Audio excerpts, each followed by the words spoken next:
So today we'll be doing a little bit of a throwback and we'll be taking a look at the 1999 Jordan Team J. So as you can see here, it does come in the silver box. These released on October 6th, 1999 for a Canadian retail of $190. Funny story about these shoes actually. So I got these shoes in June of 2000 for my 12th birthday. And obviously those being like a size 8.5, I played basketball in them, I cut grass in them, absolutely trashed them. Fast forward to 2015, I picked up a pair of Jordan 1s. I think it was like a Jordan 5 Lab 1 or 1 Lab 5. It had the 3M upper. And I bought those for like on sale for like $100. And I posted them for sale, and then somebody offered me these in my size 11, as a straight up swap.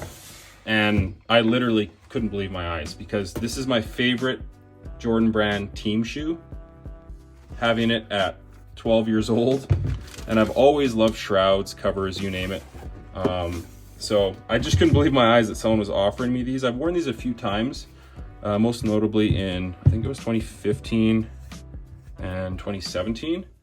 But as you can see here, they're yellowing a bit on the outsole, but they're still in fantastic shape. And they're not like peeling anywhere at all, which I find crazy. But I am hoping that Nike will retro the Nike or the Jordan Team J. So as you can see here, they're in fantastic condition. Very minimal yellowing on the outsole. The uppers are in great condition. A little bit of creasing obviously, but as far as being a 22-year-old shoe, I would say these are in fantastic condition. So most notably in 2000, I remember seeing Reggie Miller, Ray Allen, Ron Harper. I want to say, who else wore these? Eddie Jones wore these. This was just such a fantastic shoe for the time. I've always loved shrouds, and this one offers a medial clasp closure. So if you've ever worn these or tried these on, you know that these are basically impossible to get off your feet. As you can see here, you need to kind of grab the shroud or the flap, push down and pull up, and there you have it. It's kind of like a weird clasp setup, but when you have these on foot for basketball, they're basically impossible to get off your foot. But underneath you have a Jumpman, and it's a pretty minimal setup, pretty much just laces and leather. And it does, for the time as well, have a kind of a side tongue. It doesn't go above to your shin. It just wraps in the shoe and to the side, which is pretty unique. It has a blue Jumpman, and a lot of people actually used to call these the poor man Concord 11s, but I've absolutely loved this shoe from the get-go, so I've never considered it that. It does have the patent leather stripe running down and across the back of the shoe, and then to the medial side as well. And then, like I said, this clasp enclosure is brutal to open up when it's actually on foot. As you can see here, you kind of need to push down and go. It does say Jordan, and then on the outsole, it is a full-length herringbone traction pattern, as you can see here. And then it does have a mid-foot kind of shank plate, plastic shank plate on either side.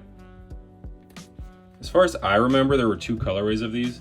There was like a black charcoal colorway, and then these white and black. I've always loved the white and black more, but I've searched literally for 22 years for a black pair in a size 11 that's in good condition, and they're basically nowhere to be found. There is also a Jordan on the inside of the torsional shank plate, you can see right there. So never short on details in 90s basketball shoes, and no different here, as you can see. A pretty plain setup across the board, but I just love that patent leather look, the shroud, and then you can see Jordan on the toe box. But it was just such a clean and distinct look in 1999/2000. Reggie Miller being my favorite player in the late 90s after MJ retired, this is just something that caught my eye right away. And actually that year I got these and a Reggie Miller yellow jersey, Pacers jersey as well. So perfect birthday present for a 12-year-old who loves basketball. But I was absolutely floored when these kind of just fell into my lap in 2015 on a trade that I considered to be in my favor. But obviously the individual loved the Jordan 1s that he got. But for me, this is just an absolutely amazing pickup. And again, just such a clean shoe with that leather shroud and leather upper. As you can see, there's some stitch work along the shroud and on the toe as well.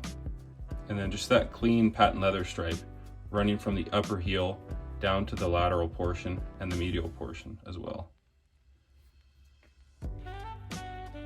Such a great shoe that I really hope that Nike actually retros. I've been screaming from the mountaintops for literally 15 years that I would love a Team J retro.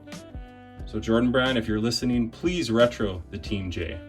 So the shoe that actually gave me hope that we might see a Jordan Jumpman Team J someday was the Jordan Swift 6 that retroed a couple years ago.